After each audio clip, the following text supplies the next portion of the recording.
ನೋಡಿ, ಇದು ಲಕ್ಕೊಳ್ಳಿ ಹೋಬಳಿ ಕೆಂಚೆಕೊಪ್ಪ ಗ್ರಾಮ ಪಂಚಾಯಿತಿ. ಸಮಯ ಬಂದು 10:30 ಆಯಿತು. ಪ್ರತಿದಿನ 1 ವರ್ಷದಿಂದ ನಾನು ಕೂಡ ಬರ್ತಾಯಿದ್ದೀನಿ ಪಂಚಾಯಿತಿಗೆ. RTIಲಿ ಅರ್ಜಿ ಹಾಕಿ 11 ಗಂಟೆ 12 ಗಂಟೆ ಆದರೂ PDO ಬರೋಲ್ಲ. ಕೇಳಿದ್ರೆ ಬೇರೆ ಬೇರೆ ಮೀಟಿಂಗ್ ಇತ್ತು, ತಾಲೂಕ್ ಪಂಚಾಯಿತಿ, ಜಿಲ್ಲಾ ಪಂಚಾಯಿತಿ, ಹಂಗೆ ಅಂತ ಹೇಳ್ತಾರೆ. ಸಮಯ ಬಂದು 10:30, 11 ಗಂಟೆ 12 ಗಂಟೆ ಆದರೂ ಬರೋಲ್ಲ. ಕಳೆದ 6 ತಿಂಗಳಲ್ಲಿ ಇದೇ ಪಂಚಾಯಿತಿಯಲ್ಲಿ ಟೈಮ್ ನೋಡಿರಿ, 6 ತಿಂಗಳಾಯಿತು. 6 ತಿಂಗಳಿಂದ ಅರ್ಜಿ ಕೊಟ್ಟು ಪ್ರತಿದಿನ ಬಂದು ಹೋಗ್ತಾಯಿದ್ದೀನಿ. 6 ತಿಂಗಳಾದರೂ ಕೂಡ ಒಬ್ಬ ಅಧಿಕಾರಿ ಆಫೀಸಲ್ಲಿ ಇರೋದಿಲ್ಲ. PDO ಬರೋದೇ 11 ಗಂಟೆ 12 ಗಂಟೆಗೆ. ಅವ್ರು ಕಲೀಲ್ ಬಸ್ಸಿಗೆ ಬರ್ತಾರೆ.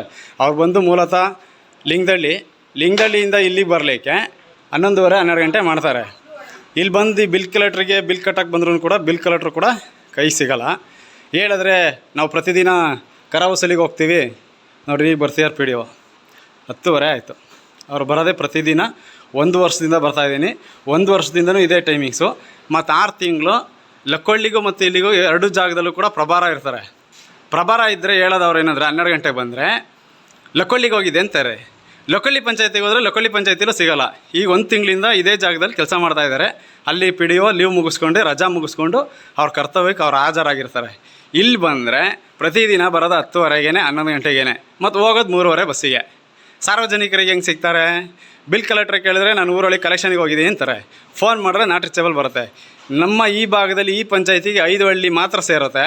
5 ಹಳ್ಳಿಯಲ್ಲಿ ಯಾವುದೂ ಕೂಡ ನಾಟ್ ರೀಚಬಲ್ ಇರೋದಿಲ್ಲ. ಇದನ್ನು ಇಒ ಗಮನಕ್ಕೂ ತಂದಿದ್ದೀವಿ. ಇವನು ಆ್ಯಕ್ಷನ್ ತಗೋತಾ ಇಲ್ಲ. ಇಲ್ಲಿರೋ ಅಧಿಕಾರಿಗಳು ಕೂಡ ಆ್ಯಕ್ಷನ್ ತಗೋತಾ ಇಲ್ಲ. ನಮಗೆ ಕೊಟ್ಟಿರೋ ಲೆಟ್ರಿಗೆ ನಾವು ದುಡ್ಡು ಕಟ್ಟಕ್ಕೆ ಬಂದ್ರೂ ಕೂಡ ಇವ್ರು ಕಟ್ಟಿಸ್ಕೊಳಕ್ಕೆ ರೆಡಿ ಇಲ್ಲ. 5 ತಿಂಗಳಿಂದನೂ ಇದೇ ಥರ ಮಾಡ್ತಿದ್ದಾರೆ. ಇದಕ್ಕೆ PDO ಅವರೇ ಉತ್ತರ ಕೊಡಬೇಕು.